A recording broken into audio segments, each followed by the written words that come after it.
High atop a desolate bluff, overlooking the unforgiving Atlantic Ocean, stood the Crescent Moon Hotel. Locals spoke of the hotel with a tremor in their voice, a haunted look in their eyes. Built in the twilight of the Gilded Age, the Crescent Moon had once been a beacon of opulent escape. But time twisted its narrative, transforming it from a sanctuary of luxury into a sepulchre of despair.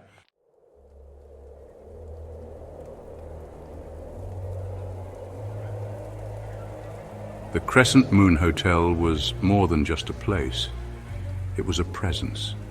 Its silhouette against the stormy sky was an ominous reminder of the impermanence of life. Every chipped piece of paint, every cracked window pane, every loose floorboard told a story. Whether it was the ghosts of the past or simply the power of suggestion, one thing was certain: the Crescent Moon Hotel had a way of getting under your skin.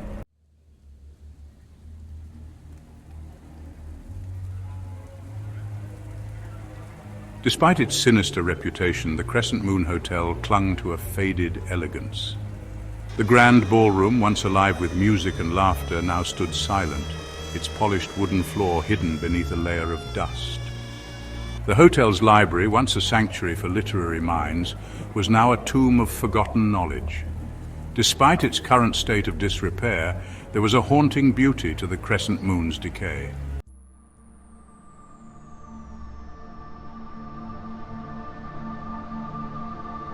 As dusk settled over the Crescent Moon Hotel, a solitary figure stood at the foot of the grand staircase. A discordant melody drifted from the depths of the hotel. A mournful waltz played on a piano tragically out of tune.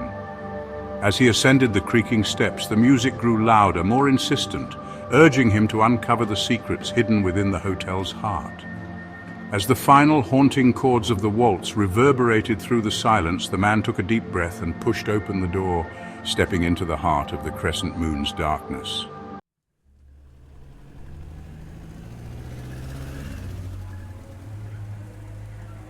Rain lashed against the cracked windshield as Edward Crane, a private investigator, navigated his vintage Mustang up the windswept drive. Stepping out into the downpour, Edward felt a chill pierce through his trench coat. The hotel loomed above him, a gothic silhouette against the storm-racked sky. Pulling his fedora low over his brow, Edward walked towards the entrance, the rhythmic click of his shoes on the pavement the only sound in the oppressive silence. He paused at the threshold, his hand hovering above the tarnished brass handle, a shiver running down his spine. Taking a deep breath, he pushed open the door and stepped inside.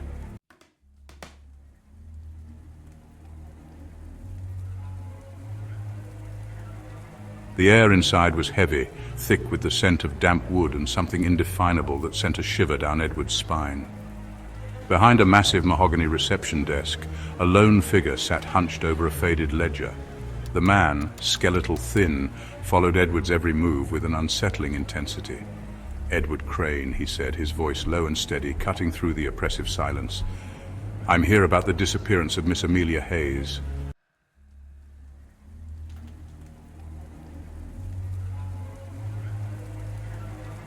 The old cage-like elevator groaned its way up to the third floor.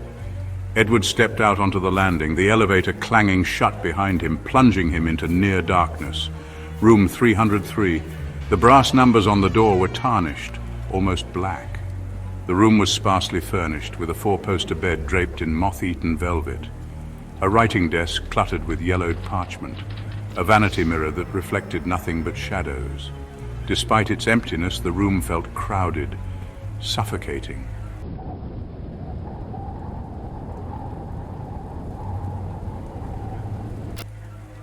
The wind howled outside, rattling the ill-fitting window panes. Edward stood by the window, gazing out at the storm-tossed ocean. A floorboard creaked behind him. He spun around, his hand instinctively reaching for the revolver holstered beneath his coat. The room was empty. As the storm raged on, the whispers began, faint at first, barely audible above the howling wind and the pounding rain.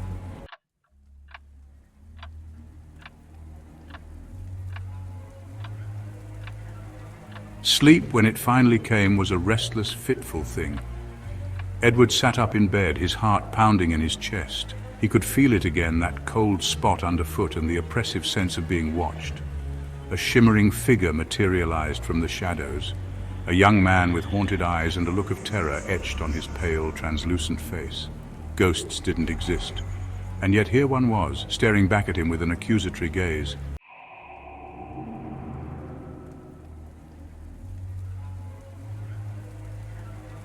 The spectral figure drifted closer, its form solidifying with each passing moment.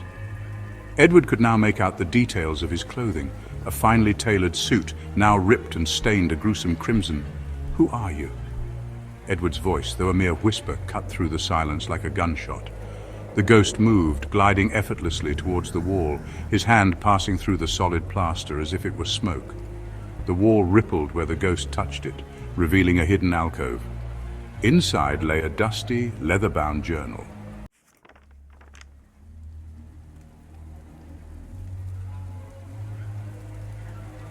Driven by a force he couldn't explain, Edward retrieved the journal.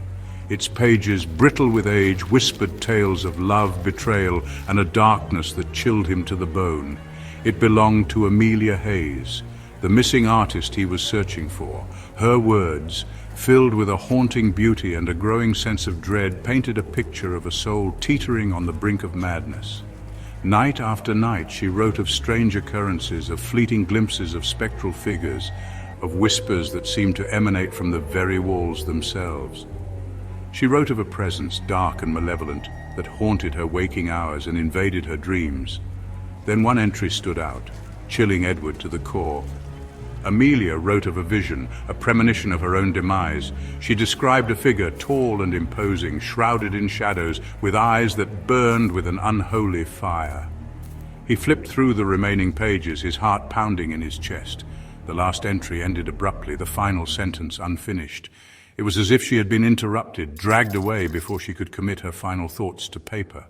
A chill ran down Edward's spine, raising goosebumps on his arms. He wasn't just dealing with a haunting, this was something far more sinister.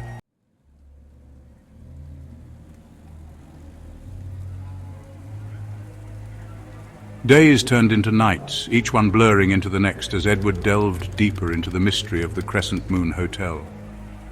He spoke with the spectral residents, their stories weaving a tapestry of horror and despair. Each victim, murdered within the hotel walls, bore a striking resemblance to Amelia, their deaths echoing a pattern as macabre as it was disturbing. A chilling realization dawned on Edward. He wasn't just dealing with a haunted hotel. He was dealing with a serial killer, one who had been operating within the hotel's walls for decades, claiming victims and trapping their souls within its decaying facade.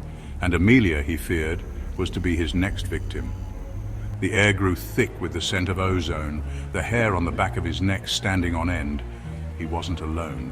He could feel it again, that cold, predatory gaze boring into him, watching his every move. But this time, it wasn't emanating from the ghosts. It was coming from the living.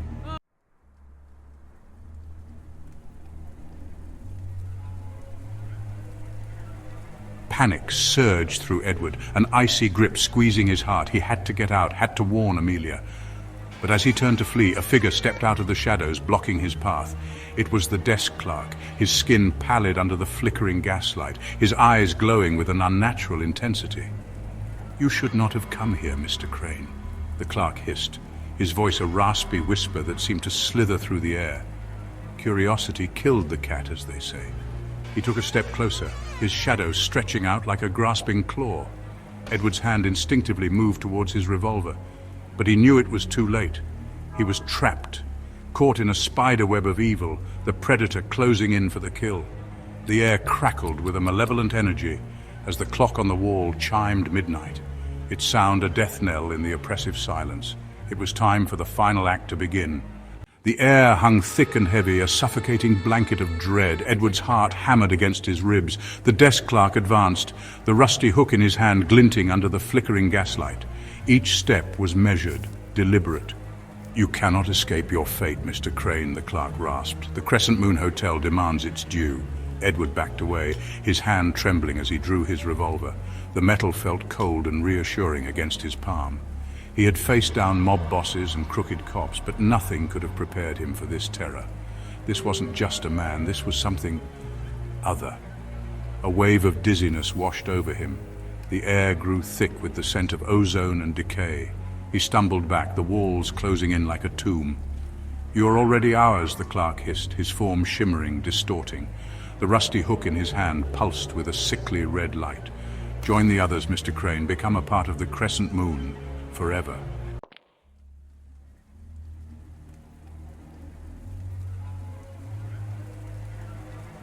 Panic lent strength to Edward's limbs. He shoved past the creature that had once been a man, his shoulder connecting with something solid, yet strangely yielding. He didn't look back, didn't dare to see if he was being pursued. He ran, his lungs burning, his footsteps echoing through the desolate hallways, each turn leading him deeper into the heart of the nightmare.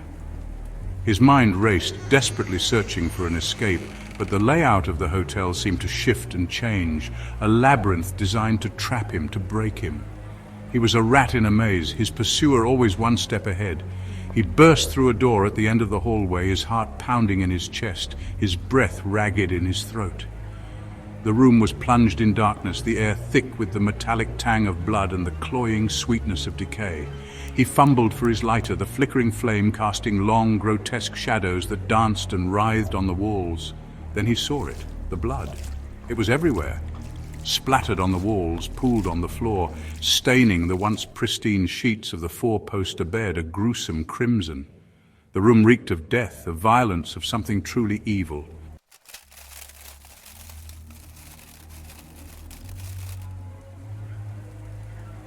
Edward's stomach churned, bile rising in his throat.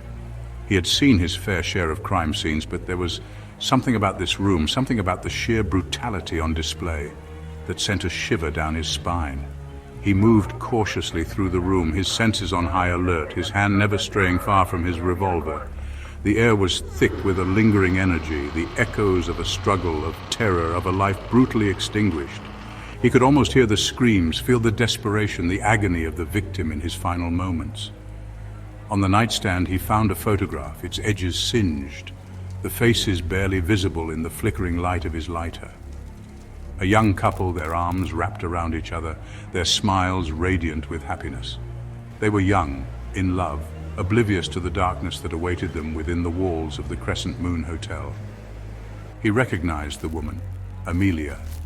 Her eyes, wide and full of life in the photograph, were now vacant sockets staring back at him from the blood-stained sheets. He had failed her.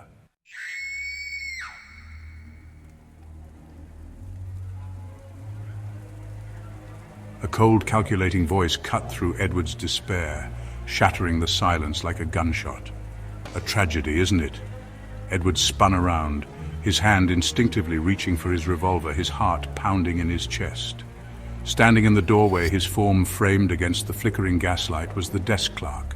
But something was different. Gone was the frail, unassuming facade. In its place was something cold, predatory, utterly devoid of humanity. His eyes, once dull and lifeless, now burned with an unholy light, reflecting the madness that swirled within. His lips, stretched thin in a cruel smile, revealed teeth stained a sickly yellow, as sharp and pointed as a wolf's.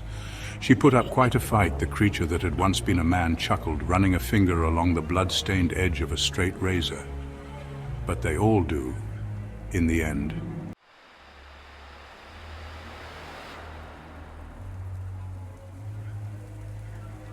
Edward felt a surge of rage, pure and primal, coursing through his veins. He had spent his life chasing shadows, confronting the darkness that lurked in the hearts of men, but nothing could have prepared him for the sheer depravity he saw in front of him. "You're insane," Edward growled, his voice hoarse with anger and disgust. "Insane!" The creature laughed, a high-pitched, chilling sound that bounced off the blood-stained walls. "No, Mr. Crane, I am the Crescent Moon Hotel, and you are about to become a part of me." The air crackled with a malevolent energy as the creature lunged, the straight razor glinting in the dim light. Edward reacted instinctively, his years of experience kicking in. He sidestepped the attack, bringing his own weapon to bear. The gunshot echoed through the hotel, a deafening roar in the oppressive silence.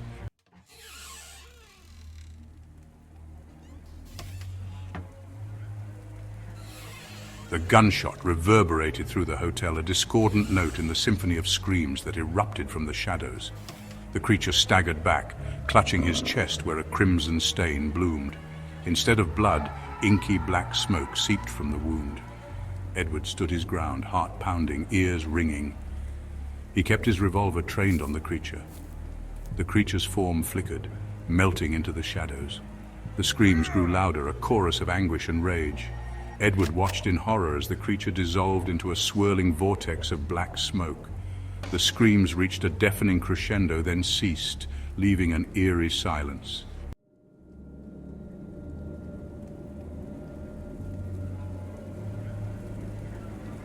The air hung heavy, thick with the stench of ozone and the lingering presence of evil. Edward lowered his revolver, his arm trembling with exhaustion. The adrenaline that had surged through him just moments ago drained away, leaving him weak and shaky. He had survived, but at what cost? He glanced down at the blood-soaked floor. The image of Amelia's lifeless eyes seared into his mind.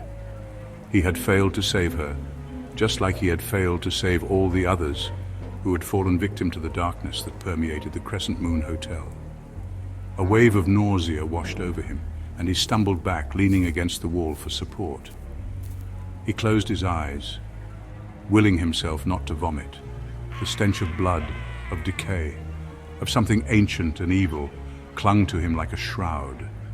When he opened his eyes again, the shadows in the room seemed to pulsate with a life of their own, twisting and writhing like tormented souls.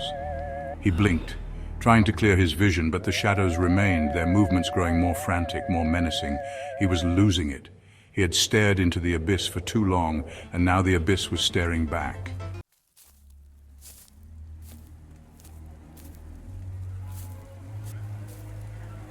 Edward stumbled out of the blood-stained room, his mind reeling. The hallway, once a place of shadows and whispers, now seemed to pulse with a malevolent energy, the air thick with the cries of the unquiet dead.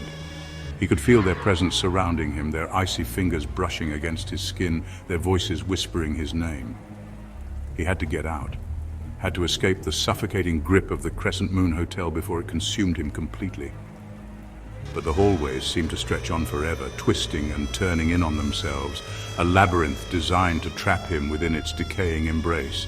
He ran, his lungs burning, his legs screaming for respite, but still he pushed onward, driven by a primal fear he couldn't quite place. The air grew colder, the scent of ozone intensifying, and the whispers grew louder, more insistent, urging him to stop, to turn back, to join them in their eternal torment. But Edward wouldn't give in. He wouldn't let the Crescent Moon Hotel claim another victim, not if he could help it.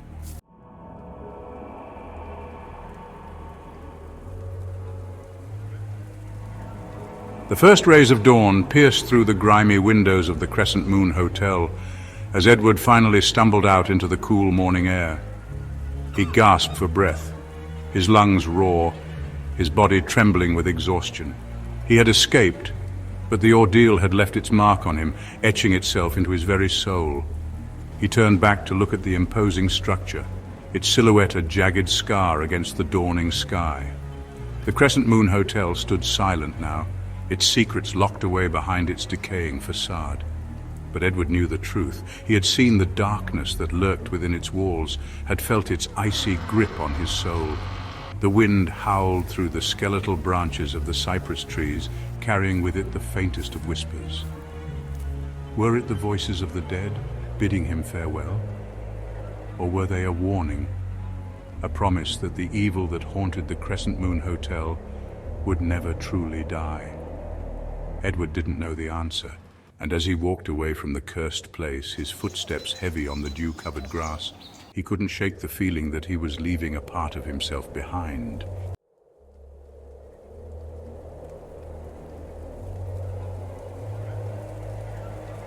The Crescent Moon Hotel still stands, a brooding monolith overlooking the crashing waves of the Atlantic.